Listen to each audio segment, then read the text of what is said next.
Thank you, and welcome. On behalf of Robert F. Kennedy Human Rights, I want to thank all of you for joining us today as we address this ever more critical issue of education and equity. I want to thank Jennifer for moderating. Brilliant, brilliant, brilliant. And I want to thank our panelists, human rights defenders, true leaders engaging with this issue in really thoughtful and challenging ways. So thank you. And finally, all of us at Robert F. Kennedy Human Rights are so appreciative of our partnership with Schools That Can.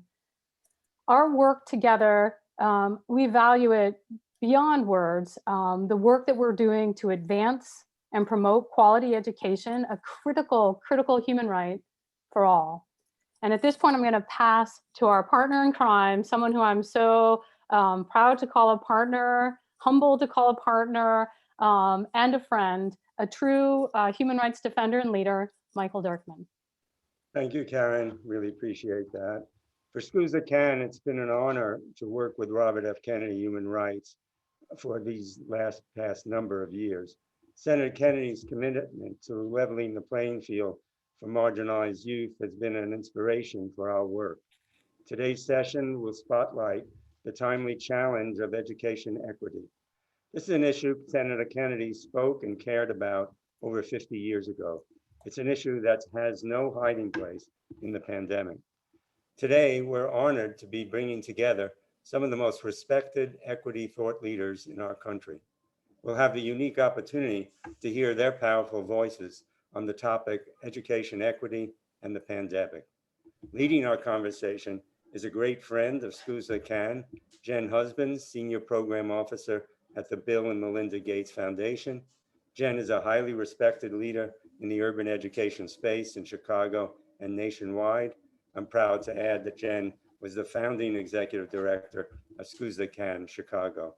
It's a distinct pleasure to welcome Jen and our esteemed conversationalists in what promises to be a very special discussion on a timely and critically important topic that impacts us all.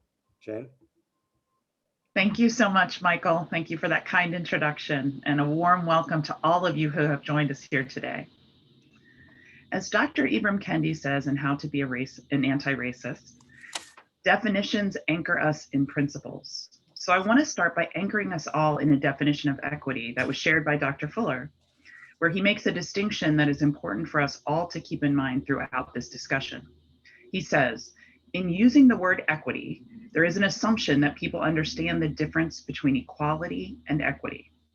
Equity is giving everyone what he or she needs to be successful. Equality is treating everyone the same. In order to truly help the children from the families of the disinherited, we must go beyond equality and get to equity. So panelists, in light of that definition, I'd love for each of you to introduce yourselves, share a little bit about your current work or projects, and the role that you see your work playing in this fight for equity. And I will start with Charles Payne, if that's okay. I knew you'd start with me somehow. I'm Charles Payne. I'm the director of the Joseph Cornwall Center for Metropolitan Research at Rutgers University, Newark. And my professional career has largely been about the study of urban schools and working to make urban schools better, and the study of social movements and working to make them better as well, in a sense. Right now, I think there are 3 projects that we're working on at Cornwall that are pertinent to this discussion. One is a partnership with the Network for College Success at the University of Chicago, which is aimed at helping the comprehensive high schools in Newark graduate more students, but more importantly, or equally important, graduate more students with strong diplomas, which we define as Bs or better. And there's plenty of research to justify why one might do that. The second project, which is also just getting off the ground, is re-engineering a group of a subset of Newark schools, perhaps 5 to 7 schools over the next 2 or 3 years, on the model of the freedom schools that came out of the civil rights movements of the 1960s and 70s, using the term broadly beyond the schools that came specifically out of Mississippi. But the core ideas that we take from the freedom schools beyond high expectations for all students is constant affirmation of the dignity of all participants, right? Constant showing of respect for all participants, one, and two, overlapping with that, connecting to that, is building into the life of schools the idea that we're responsible for creating a sense of agency in our students, for helping students who are always being told what they can't do to understand how much they can do. So that's the second project. The last is also stolen from Chicago, the Parent Mentor Program from Logan Square, which involves us recruiting and paying neighborhood parents, teaching them to tutor reading and math in the early grades, which has positive social and academic benefits both for the kids and the parents who are doing the tutoring. Wonderful. Thank you so much, Charles. You name dropped Chicago, so that makes me want to go to Nicole next to tell us a little bit about who you are and the kind of work that you're currently involved in and how you see that contributing to this fight toward equity. Yep. Good afternoon, everyone. I'm Nicole Williams from the University of Chicago. I am a senior research analyst and co-director of the Equitable Learning and Development Group at the Consortium on School of Research. Two projects that I'm currently involved in are the BELL Network, which is the Building Equitable Learning Environments Network, and what will soon be called the Next Systems Learning Collaborative. In the Next Systems Learning Collaborative, we are engaging young people, families, researchers from across the country, community members, and activists, and really thinking about what does the next system of education need to look like. So really considering it a dreaming space where we can envision a more humanizing education system. And in the BELL Network, that has been ongoing for about 5 years now, where we have engaged organizations and school districts from across the country and just really sort of in a lot of ways operationalizing those things, although BELL came first, but just thinking about what do schools need to look like that truly serve young people, and what does it mean for what adults do? And so that's sort of the work I'm involved in. And just to the definition of equity, I just think all of our work is centered around uplifting young people and who they are and what they need, right? So getting to that point of like, what does each person need in order to thrive is just sort of how I situate my work and all that. Wonderful. Thank you. It's great to see you. And you said dreaming space, which I love, and it makes me think of Bettina Love talking about freedom dreaming, and when I think about someone who's fighting for freedom and liberation, particularly for African-American folk, that takes me right to Dr. Howard Fuller. It's such a pleasure to have you.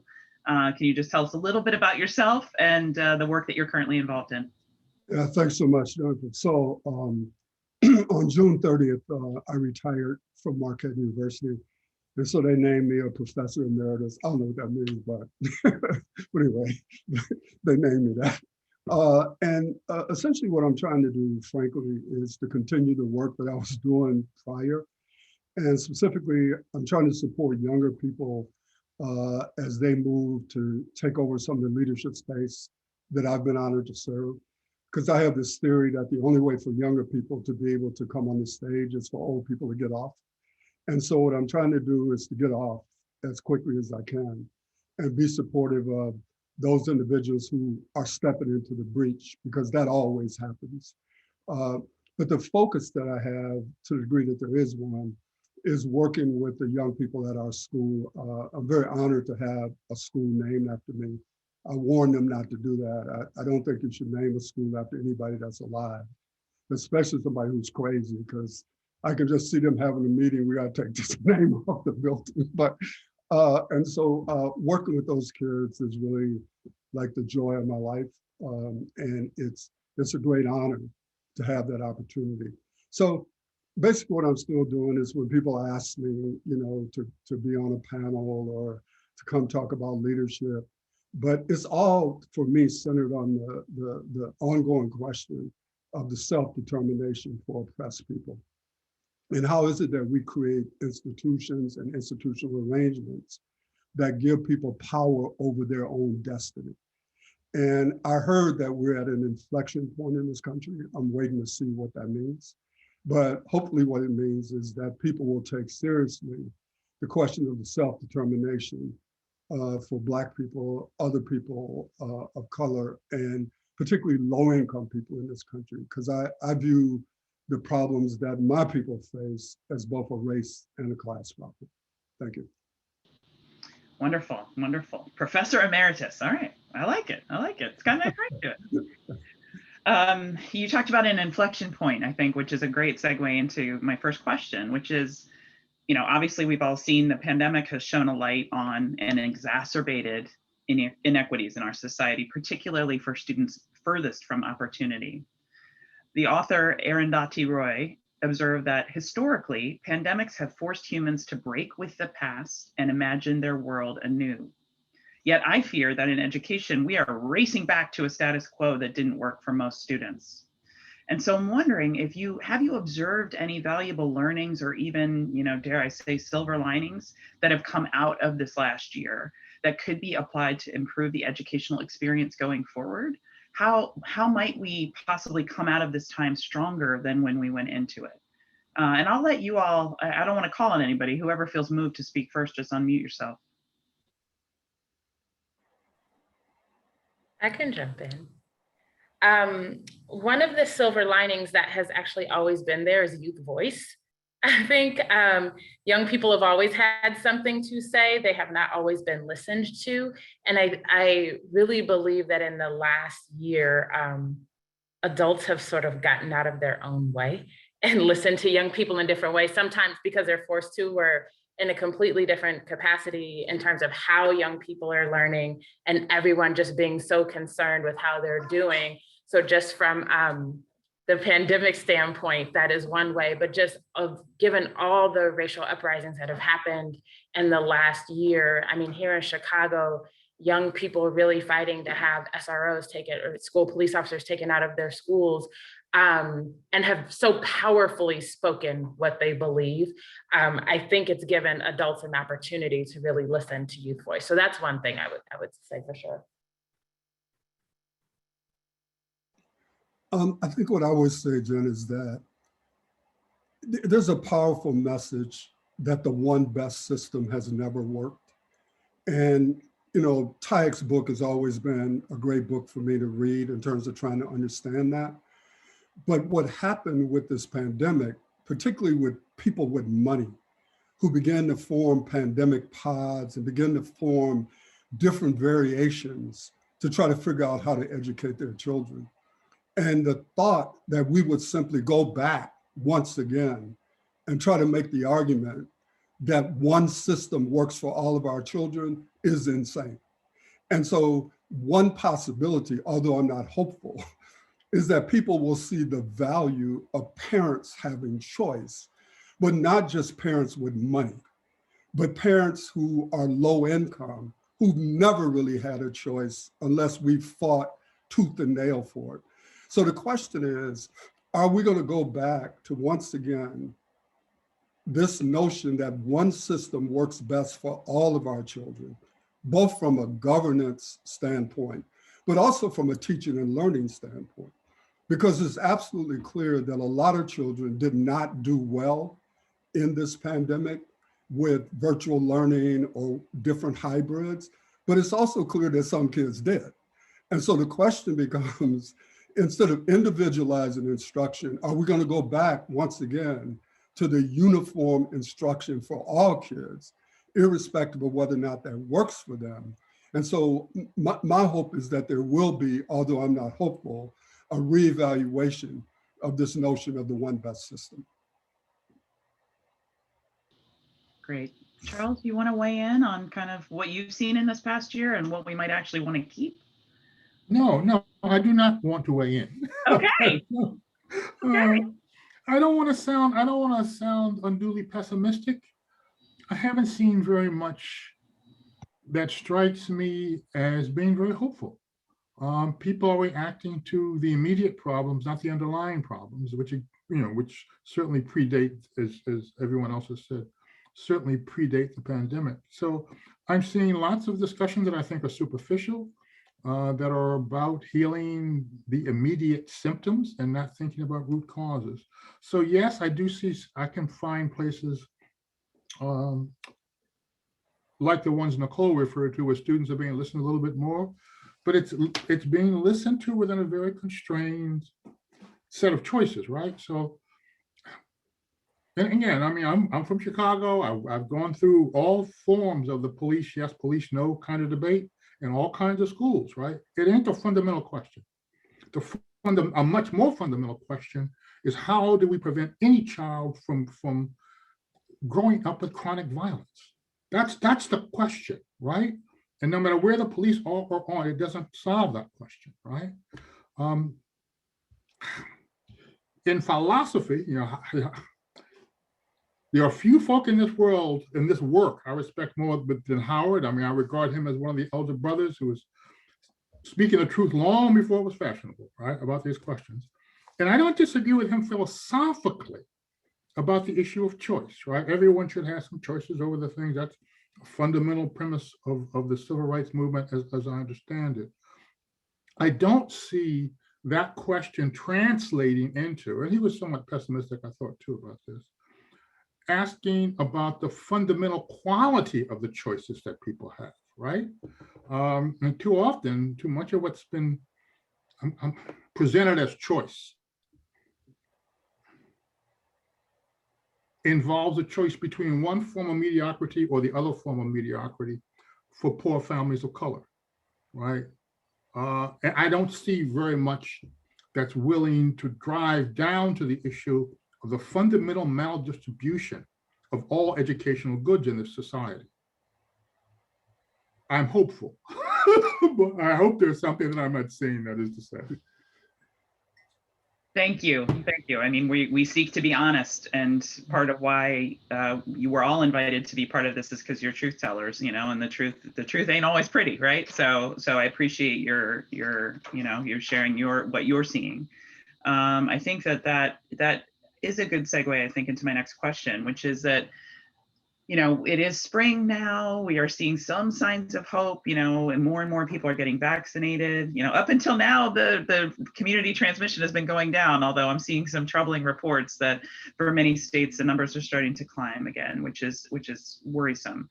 So while there's some signs of hope, we all know that this last year has just been rife with trauma, illness, death, job loss, food and housing insecurity. You know, you referenced some of those underlying causes, right? The conversation about education, it's not just about education. It's about what's happening in our communities, what's happening amongst families, what's happening economically, and all of these things. And so as we begin to move ourselves, you know, whether it's back into buildings or just back into kind of being fully back up and running, I'm wondering about some of the recommendations that you might make to school leaders, to teachers, to community leaders. How can we begin to address the trauma that people have been experiencing over this past year in order to even kind of put in place what folks would need to be ready to learn? You know, how are you thinking about that in your work? Yeah, I'll jump in.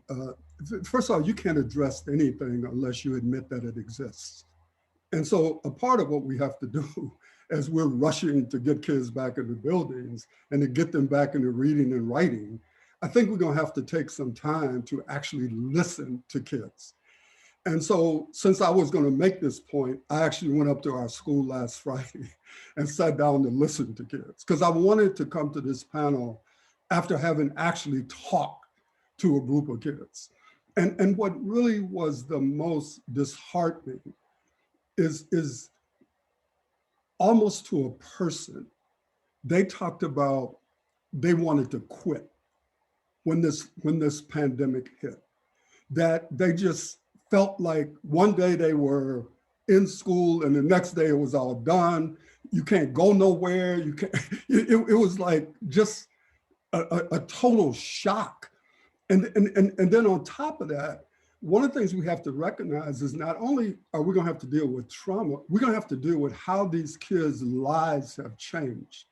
So every single kid that I talked to in our school as a high school, they were working anywhere from 33 to 38 hours a week.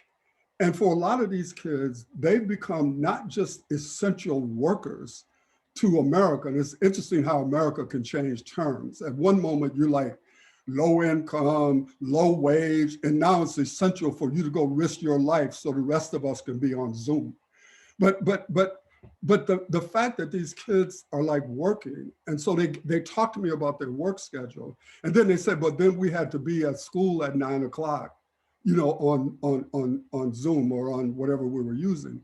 And so what I'm trying to say, and then I'll stop, is not only do we have to talk about the trauma, like one kid talked about his grandparent died and he wasn't able to go to the funeral. His grandparent was really critical in his life, and not to be able to go to the funeral was just traumatic, right? So every one of us has got a list of all of those stories. But what I'm also saying is that because of the economic realities that this pandemic has, you know, made worse for so many families, we're going to have to understand how that impacts our kids, particularly high school kids. Nicole, you want to jump in? Yeah, when you asked this question, my first thought was, speaking of pessimism, I actually, you know, the hopeful signs actually make me pessimistic that we are talking about trauma and healing now, but as soon as it's time to hit the ground and all kids are back in school, we are going to go back to the old way of, you know, this notion, and I know it's the notion of learning loss or accelerated learning, whatever you want to call it, that we're just going to jump there and skip over the healing that needs to happen. So, and I know here in Chicago, and I think it was just released yesterday, the district, which I believe they were working on pre-pandemic, has just released a healing-centered framework in partnership with some local organizations here. And I think that work is powerful, and I think it's necessary. And I don't think now when kids are going back, in the fall when kids go, we cannot separate the need for communities to find a way to come back together in a way that makes sense for them locally, in a way where it makes sense that their trauma as a community has been healed.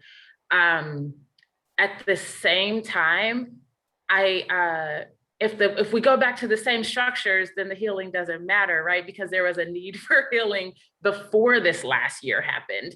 And so that is my fear, is that we're not looking at the structures that are higher up or that are pervasive, affecting all of us. And I am wondering, so here in Chicago, like I know Maurice, and he is part of the healing centered framework. And so I know he's thinking about these things, but I'm in other places, I'm just wondering, what are the barriers if a district puts out a healing centered framework and the expectation is that school leaders and teachers are taking it up in their practice with each other, with young people? What are the barriers that have to be removed for that actually to happen? There are some policy barriers, there are practice barriers, there are expectations that the adults have, that when they know intuitively what works for young people, there's something else saying, but your job is to do this.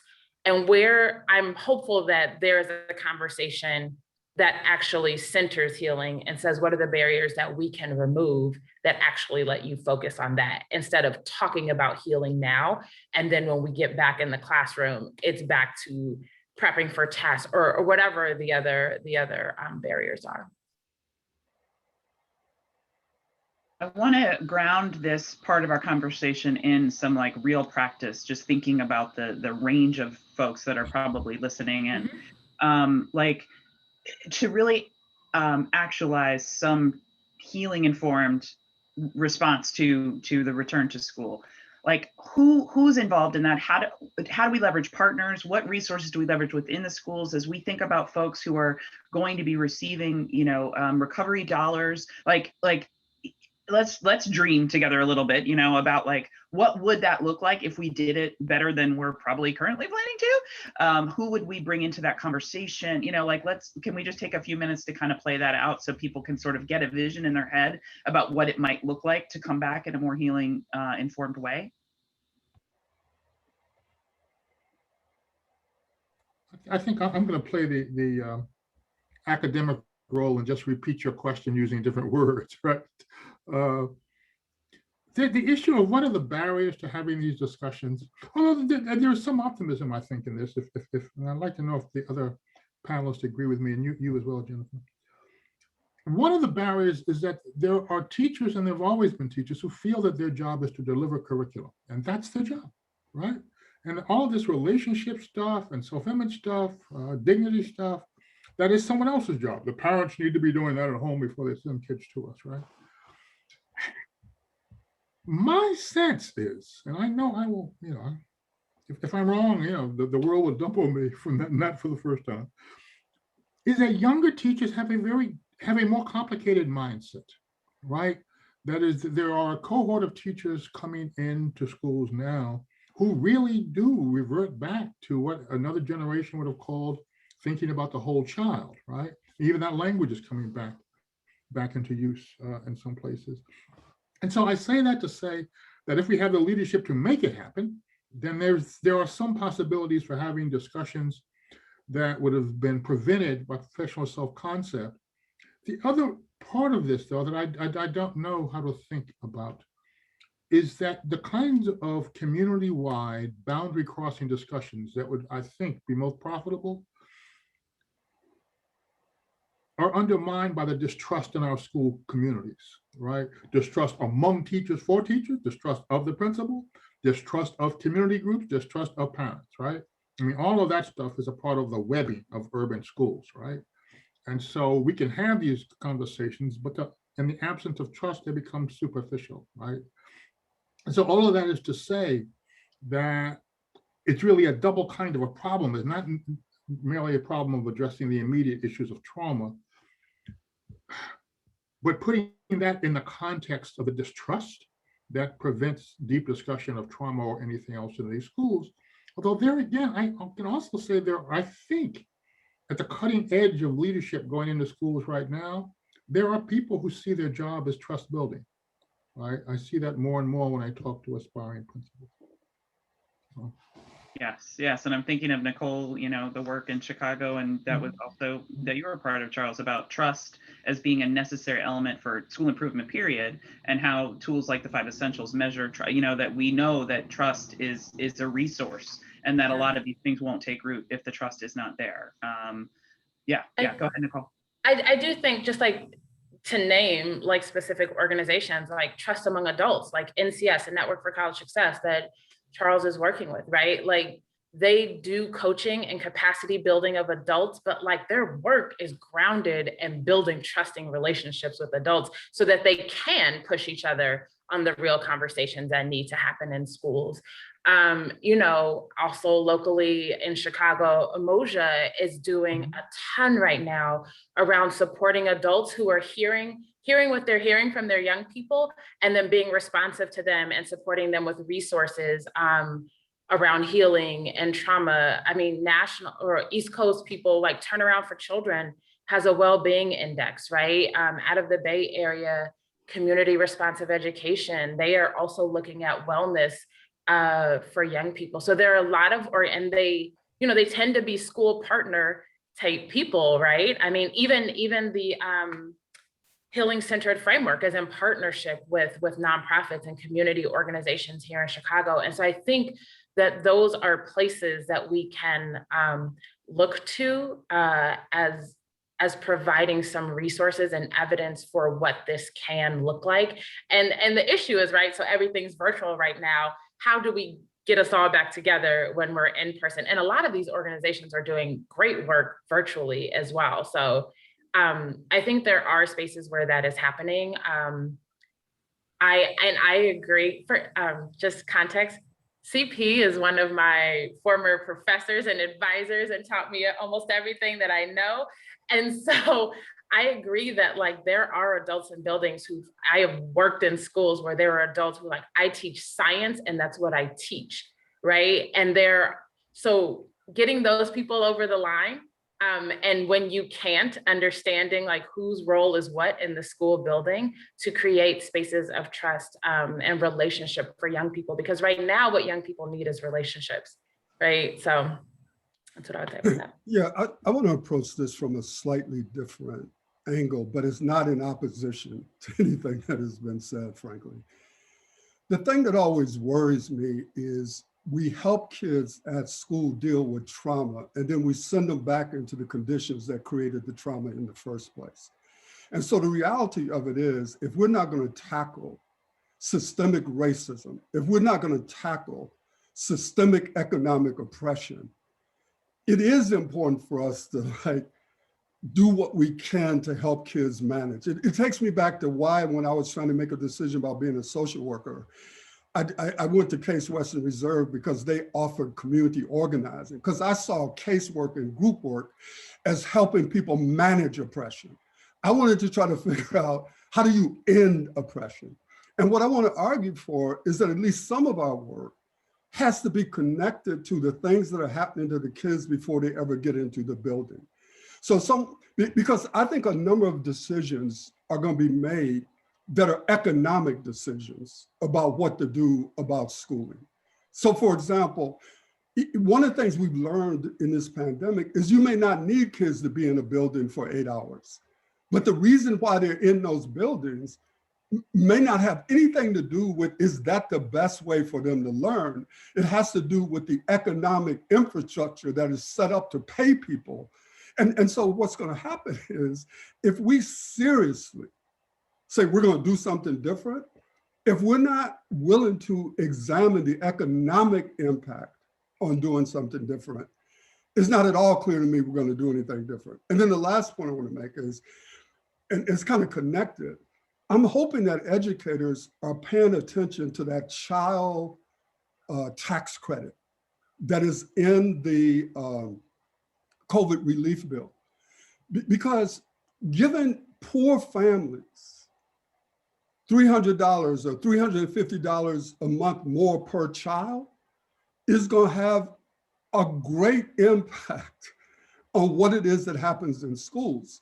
And we ought to be out there fighting to make that permanent, instead of it only being out there for 1 year. So in addition to the things that we have to do around schools, it's important that we understand all these other things that impact our children before they ever get to us, and see what we can do to collaborate with others who are fighting on some of those agendas.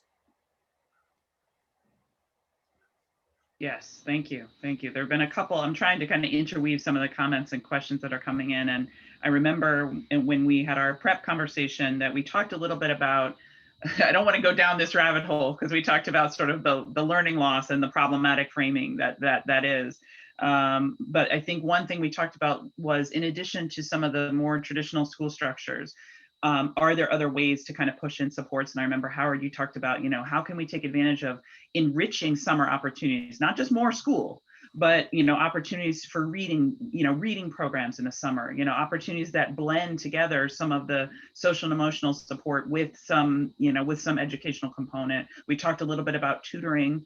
And I think we as a group kind of felt like, yes, there's an academic benefit to the tutoring, but probably the most important component of the tutoring is the relationship that is formed between the tutor and the child. And so thinking about how we continue to create space to provide those kinds of relationships.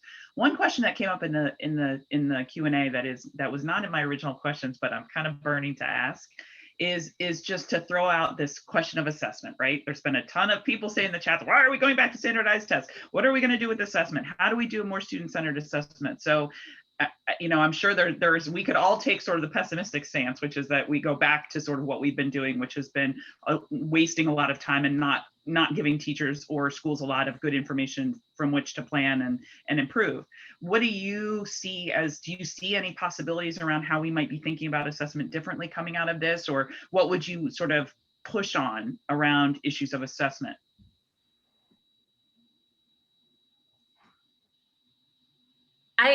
I don't know that I have an answer, but I do have something about this that has bothered me for as long as I've been in academia.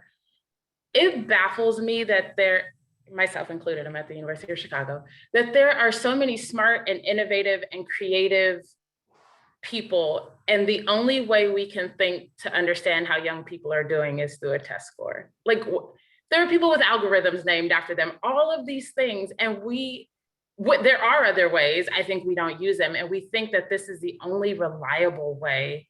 And so, like, my push is to researchers, like, why are we not looking for other? And there are many. So the work I talked about, Cree, coming out of the Bay, like they and others frame it very well of like, what are the leading and lagging indicators, right? And the lagging indicators are the outcomes. So what are the leading indicators? And they frame it as wellness, that making sure young people are well, right? So I don't have an answer on that. I know that I am a parent of a 6-year-old, and I want to say kids have been working. Despite what we think about their learning, kids have been working very hard this year. Kids are exhausted, parents are exhausted. Let them have a break is how I approach that personally. But I will leave it to the other panelists to sort of respond to that as well.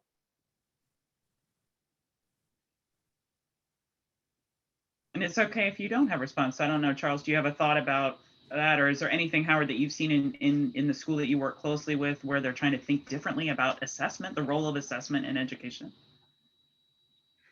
This is not a coherent thought, it's a fair. You know, I work from the premise that racism is so pervasive that no matter what you do to attack it, the thing you do to attack it will also reinforce it. That's because it's everywhere, right? There's no such thing as a set of tactics that are purely anti-racist, right? In this conversation, I don't have to say anything about the way in which assessment has been used to reinforce racial hierarchies. That's obvious, right? But the attacks on assessment are also sometimes used to reinforce racial hierarchy, right? That is to say, in the case of African-American children, in some context, that let's not go back to traditional assessment is code for these kids can't do it, right? And anytime the American educational system can find a way to lower the standards for Black and brown children, it will do that, right? So I'm not for assessment or against it. I worry about the context, the reasons that people have. Beyond that, we all know test scores are not that predictive. Grades are far more predictive. Holistic evaluation, if that's really what you want to do, makes a great deal of sense. But I do know there are situations in which people are hiding behind the assessment argument because it gets folk away from the issues of accountability. Thank you. One indicator. Yeah, I would second what Charles said, and I don't have anything more to add to that other than one of my worries is that there's a focus on what we call something. Like you can't use learning loss. And so there's a 15-hour discussion about learning loss of why you can't use that term. And in the meantime, our kids are losing learning. And so one of the things that I'm really worried about is how the fight over terminology takes the place of doing things that will help our children. You know what I'm saying? And I really feel deeply about this. I'm sick and tired of hearing people talk about these damn courageous conversations. And so my question is, what does that even mean? and courageous conversations have taken over for action. And what I want to do is err on the side of action for our children, understanding that some of what we do may not work, but I want us to do something. Because our kids are hurting. Our kids are hurting. And they need us to do things. They don't need us to talk about doing things. And so I'm just hoping, whether it's tested, whatever it is, that the discussion around it doesn't take the place of what our kids need. Yes, yes, yes, yes, yes. Yes, we have admired these problems, and these problems are now far worse as a result of the disproportionate impact of COVID on kids of color, on kids in low-income communities, and so yes, we need action, not just talking, not just think tanks, not just blueprints, but we need action on behalf of our children because they are living this right now, every day, like you said, Nicole, they're working hard, they're exhausted, and they need us now to listen to them and be serious. Especially as we try to move toward real equity, which, as we all have agreed, is something that has not yet ever existed. So it's a state that we continue to work toward. So we're 3 months into 2021. We have a new federal administration, thankfully. Sorry, this is supposed to be nonpartisan, I apologize. We have a new Secretary of Education in place. And so I'm wondering about, from your perspective, if you were advising, that team, if you were advising the new secretary, what policy levers would you, I mean, I can imagine some of these based on comments you've made earlier in the conversation, but, if you had like just a specific, like 1, 2, 3 points to say, here's what I would focus on if I were you, Secretary Cardona, what would those be, particularly as we seek to increase equitable outcomes for Black, Latino, and students experiencing poverty? Who wants to start? I'll start. Okay. One, invest heavily in improving the quality of leadership of urban schools. Building level leadership drives this thing. The work cannot be done at scale without a core principles. That too is a part of the Chicago story, but the national story. Two, continue the investment in high school graduation. The national goal of 90% is within reach. We should push for that, but also at the same time push to bring up even further the groups which have been improving. And part of that is investing in early warning systems at the high school level. Three, imitate my home state of New Jersey and indicate universal full day 2-year preschool for all children coming from low income families. But ideally you embed that in a national commitment to the ages from age 3 to age 8, to put every kind of resource we can into kids in that corridor, because the payoff is so much greater.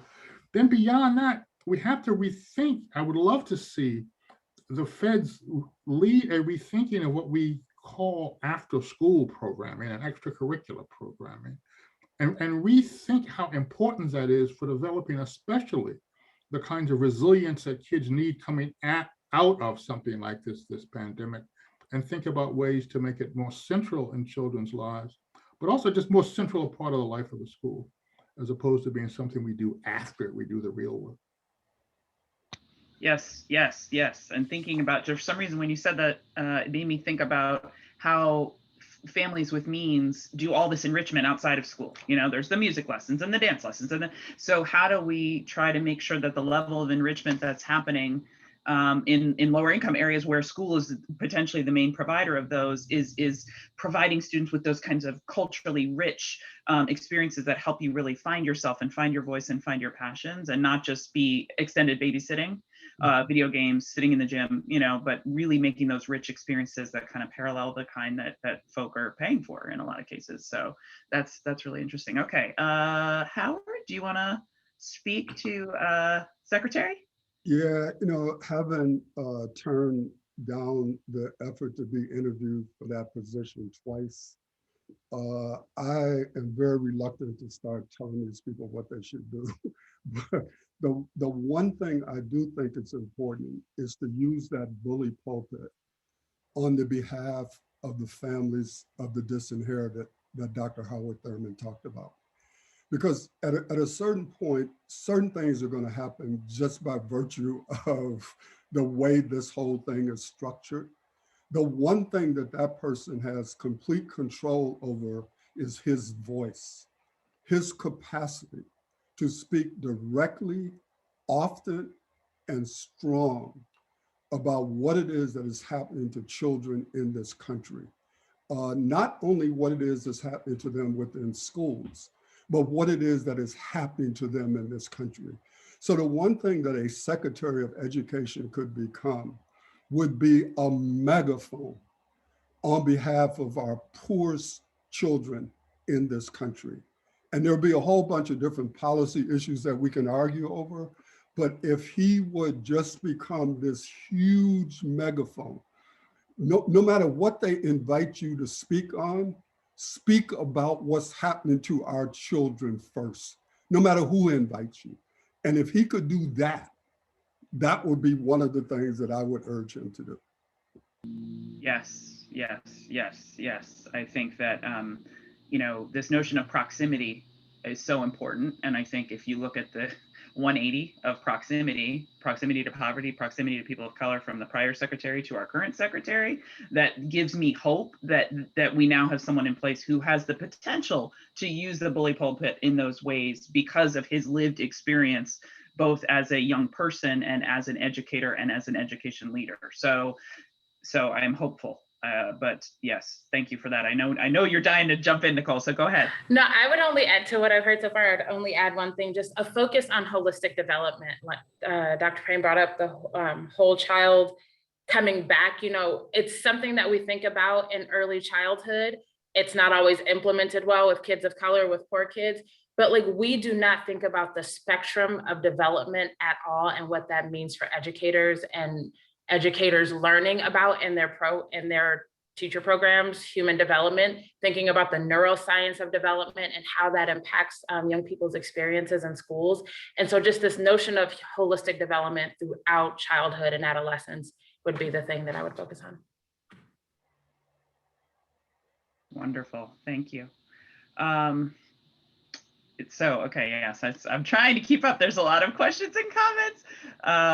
So I think, yeah, this is all right. I'm just gonna read this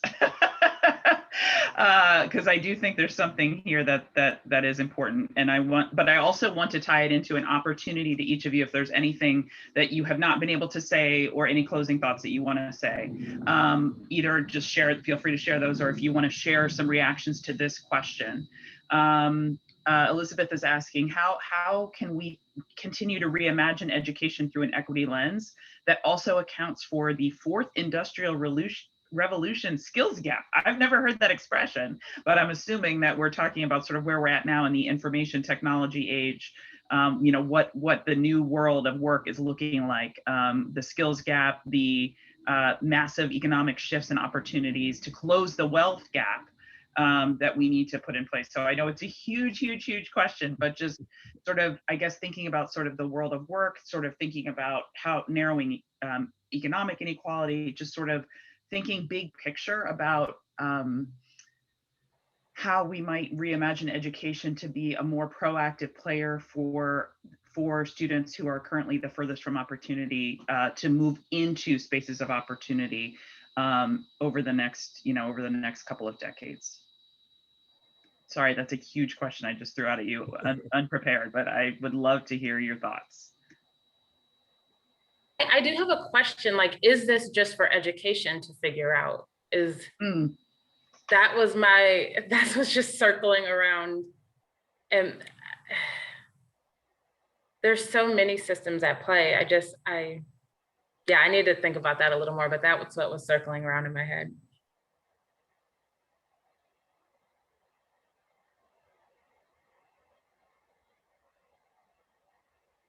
This doesn't address the full breadth of the question, but and it's a great question. But people who are interested in those issues might want to look at the Algebra Project's webpage, and particularly at a section of the webpage called We the People, which is about building a national movement around dramatic improvement in the mathematics, the quantitative literacy of the bottom quartile of American students. And this is a point that Bob Moses, who originated the Algebra Project, has been making, to my knowledge, for the last 15 or 20 years, right? That in the world that's emerging, the difference between sharecroppers and people who actually get to participate in society is going to be quantitative literacy, right? And so that we have to fundamentally change our conception of what is possible by way of generating quantitative literacy among the families of the disinherited. And his work has been about, and I think has demonstrated, that the achievement levels can be dramatically higher when the relationships are in place and the teaching are in place to support that. So anyway, that's one way into that conversation. Yeah, you know, I think the problem I always have with that question, which I think is a great question because it's so all-encompassing, is that sometimes we start with the assumption that our children matter and that Black lives matter in this country, and they don't. And so one of the first things that we got to fight for, it seems to me, is to say that our lives matter. Because if our lives don't matter, helping us learn technology ain't going to be on the agenda. And so I keep saying to people, we got to be able to do multiple things at the same time, right? That yes, we do have to focus on what are the skills that are needed, blah, blah, blah. But Charles said something that's very important, and it's what Derek Bell said. He said that racism is endemic to American society. It is not something that is tangential over here on the side. It is built into the framework of America. And unless we're ready to take that on, talking about how we're gonna like negotiate that with various skills is important. But we have to, at least some of us, not that all of us got to do the same thing, but some of us, every day we got to get up, we got to speak to that. We got to speak to the fact that our lives have to matter. And if our lives matter, what happens to our lives takes on a greater sense of urgency. And so I know we all agree with this, but we just have to fight on so many fronts that sometimes it's difficult to hone in on like a specific set of circumstances that we need to address. But that is the question that is before us. And it's always been the question for an oppressed people. And so we have to figure out how to negotiate all of these various things that are important. But to me, it begins with recognizing the importance of our very lives. We just came out of an administration with a dude who was the prime supporter of white supremacy. He was the principal megaphone for white supremacy. He was the person who didn't give a damn about our lives. And now we got to move into a different era, hopefully, that begins with respect for our personhood, for our existence. And those of us who are on this and are listening and all of that, we can never not understand how important it is every single day, standing up for that important principle of the value of the lives of our children, our families, and our community. As I saw in the chat, amen, amen, amen. Thank you for saying that so plainly, Howard. That is so important. Nicole, I actually want to come to you because I remember in a prior conversation that you and I had, you talked about how you're trying to actualize this belief in the value of our humanity in the work that you're doing in the Bell Network. Because I think that we know, and I hope everyone on this call knows that this is a battle that we have to fight, right? Like this is we have so much work to do.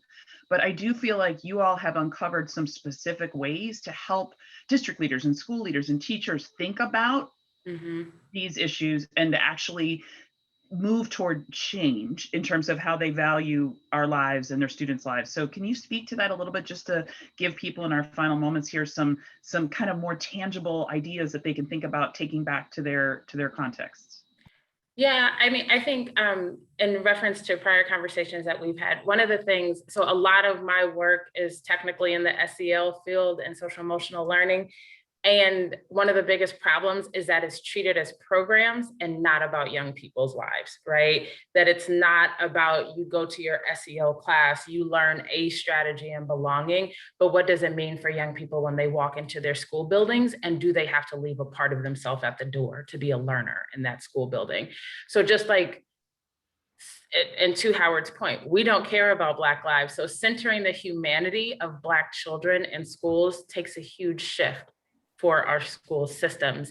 But in the Bell Network in particular, one of the ways that we are trying to articulate what school systems, districts, school leaders should be thinking about are through what we're calling a set of essential actions. Some of them are the how, some of them are the what, but really districts having honest conversations with themselves about how they're centering and sharing power with Black, Indigenous, Latinx, other young people who have been marginalized, how they are really centering their experience.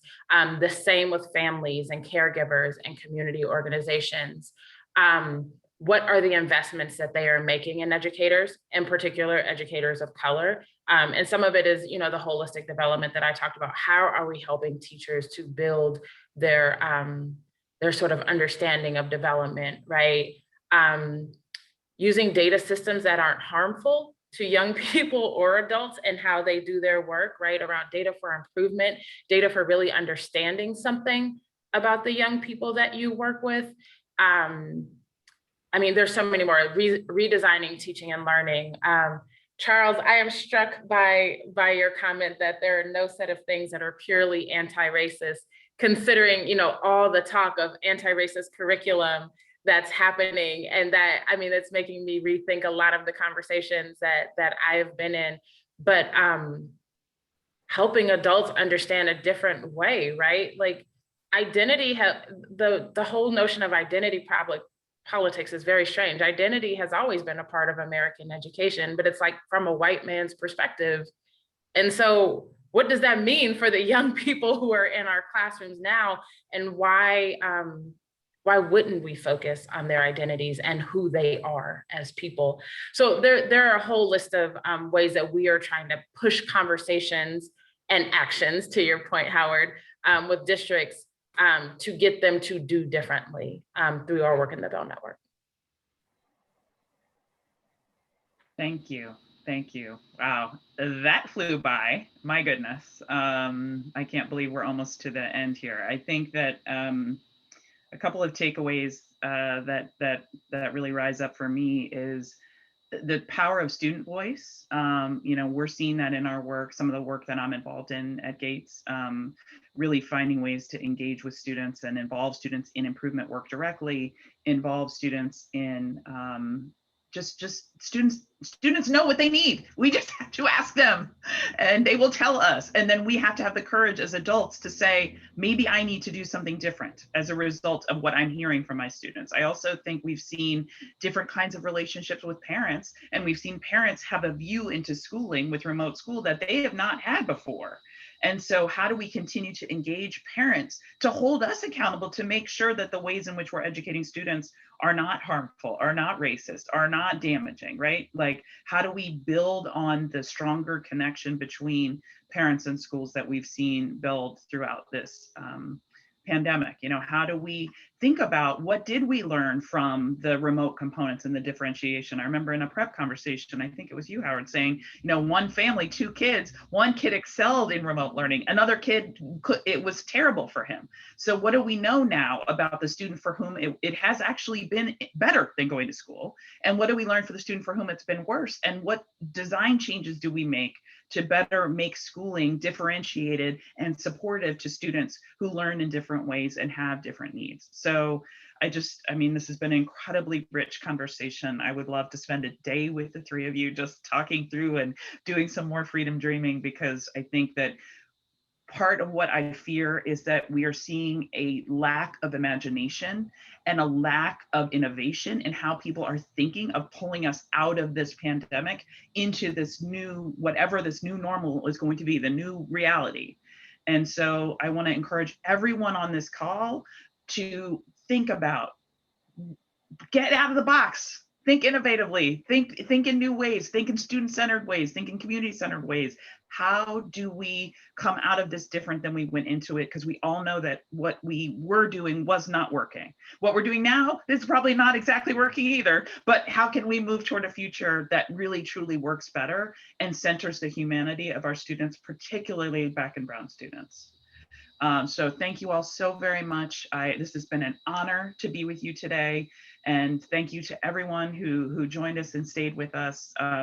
Just a wonderful and rich conversation. We will have the recording available. I believe Schools That Can will send that out so that you can share it with your networks and your colleagues. So thank you all so much.